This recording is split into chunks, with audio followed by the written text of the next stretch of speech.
Yorkshire Voice at 10 a.m. I'm Rania Rahman. There are reports in Iran that explosions have been heard in the cities of Shiraz and Ifshan, where some of the country's nuclear facilities are located.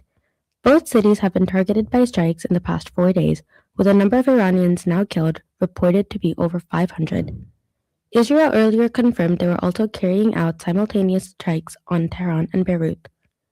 Lebanon's disaster management unit have said 52 people were killed in strikes yesterday. The IDF have advised people in the south of the country to evacuate their homes. Meanwhile, the Prime Minister says the government is looking at a range of options to bring tens of thousands of stranded Brits.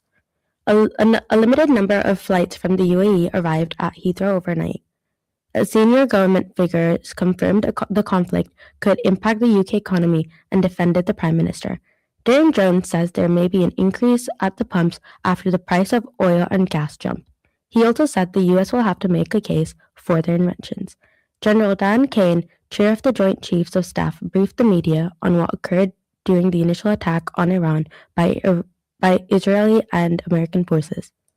This operation was highly classified so that at each hour, the enemy would see one thing: speed, surprise, and violence of action. This was a daylight strike based on a trigger event conducted by the Israeli Defense Forces, enabled by the U.S. intelligence community.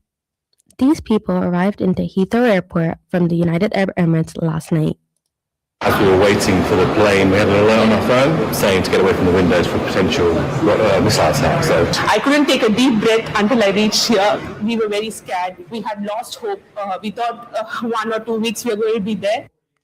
Chancellor Rachel Reeves will outline her latest plans for the UK economy in the spring forecast later. Fresh predictions on growth, inflation, and public finances will be published alongside it, but they won't take into account the recent rise in oil prices since the strikes on Iran. Former Chancellor Sir Jeremy Hunt says drivers paying more at the pumps could push up costs and slow down the wider economy. If international oil and gas prices go up by 20%, that's 1% higher inflation and 0.5% lower growth. And you cannot ignore that kind of impact on the economy. Leeds United boss Daniel Farke hopes to be put in the dugout for tonight's Premier League game at home to Sunderland after being sent off at the end of Saturday's defeat to Manchester City. He feels the red card should be overturned after he jogged onto the pitch to remonstrate with the referee. Farke doesn't think he did anything wrong but says it's not something that will happen again in the future.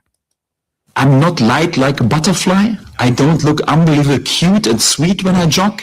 Yeah, I have to admit this. So for that, the lesson that I learned, I will never ever jog on the pitch again. That's the latest from Yorkshire Voice News. Our next bulletin is in an hour.